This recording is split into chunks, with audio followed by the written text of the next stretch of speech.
Tudo começa com uma ideia, e no caso, a ideia da decadência e da atrofia da cultura e das artes ocidentais. Ambas narrativas se cruzam e se alinham, se completam e criam uma terceira narrativa, ainda mais radical e apocalíptica.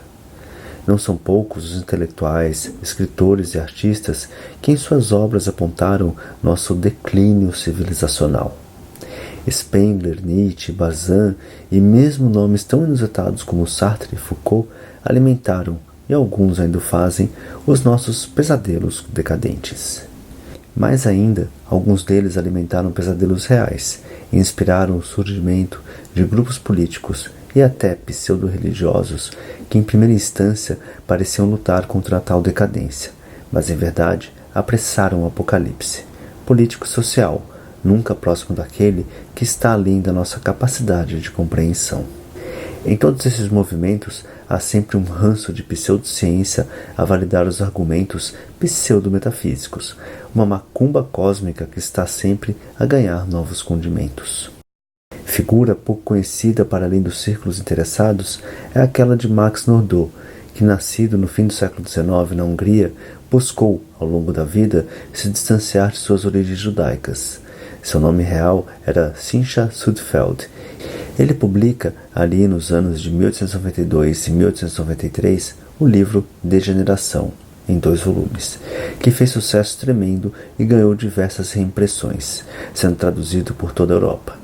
Apesar de não ser o primeiro a aplicar o conceito de decadência à cultura e à arte, foi ele que popularizou a ideia da degeneração, muito em especial por sua formação. Ele era um fisicista, um médico. Ele via essa degeneração como uma doença mental.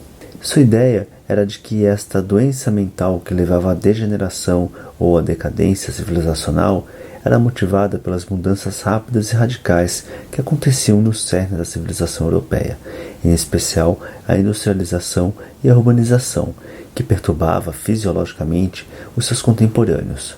Uma ideia similar encontra-se expressa em um dos mais belos filmes da história do cinema, Aurora, do cineasta F.W. Murnau. Em sua obra, Nordau criticava as novas metrópoles e romantizava a ligação comunal do homem com sua terra, vendo no camponês o último bastião da civilização. A natureza mostra que o homem não pode viver sem o cultivo da terra, que ele precisa da terra assim como o peixe precisa da água.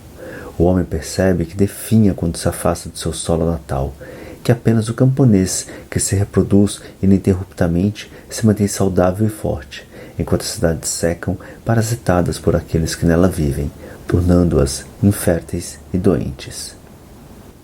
Em seu diagnóstico, Nordau via a norma como saudável e o anormal como doente. Quando lançava seu olhar para a arte e a cultura, ele via tudo que era moderno como doente, degenerado e que precisava ser tratado, reabilitado, em sua visão, curado, e caso não houvesse salvação, isolado, exilado, extirpado. Nosso fisicista, com ares de filósofo, fez de toda a classe artística e literária moderna alvo de seu diagnóstico. A arte moderna era para ele produto de mentes degeneradas, que por sua vez eram fruto das grandes cidades, de sua degradação e distanciamento do que era comunal. Ao mesmo tempo, esta classe artística e cultural era também fruta incestuosa de uma pequena elite, doente e bastarda. Segundo ele, esta elite podia arcar com a luxúria decadente preconizada na arte, exemplificada na poesia de um Charles Baudelaire, nas obras de Richard Wagner e Ibsen e na filosofia de Nietzsche, a quem Nordau acusava de ser um ególatra. Nordau receitava como terapia contra a decadência a separação das pessoas normais, o cidadão de bem, daqueles degenerados artistas, poetas, intelectuais. E não será apenas uma figura de linguagem quando Nordau radicalmente defendeu a ideia de que o artista moderno é um criminoso. Nunca ocorre a nós deixar que um criminoso expanda organicamente sua individualidade criminosa na sociedade. E não pode-se esperar de nós que deixemos um artista expor sua individualidade artística em obras imorais. O artista que conscientemente representa o que é repreensível, vicioso, criminoso, aprova isso, ou talvez até glorifique esses desvios. Enfim, ele não difere em gênero, mas apenas em grau do criminoso que pratica tais atos. Para completar seu diagnóstico de decadência moral e espiritual, Nordau vai ainda alimentar um outro tipo de retórica higienista e, por fim, racista. Ele percebe que há outra prova da degeneração moral, que é expressa nas características físicas das pessoas, ou das raças, onde há um estigma físico que prova a corrupção moral e espiritual do indivíduo ou de sua estirpe. Ele irá também postular que a degeneração física inclui a degeneração das faculdades mentais e que os degenerados não possuem um senso de moralidade e do que é certo e errado. Novamente, a terapia proposta por Nordau para nos livrarmos desses degenerados é clara. Tal é o tratamento dessa doença que considero eficaz.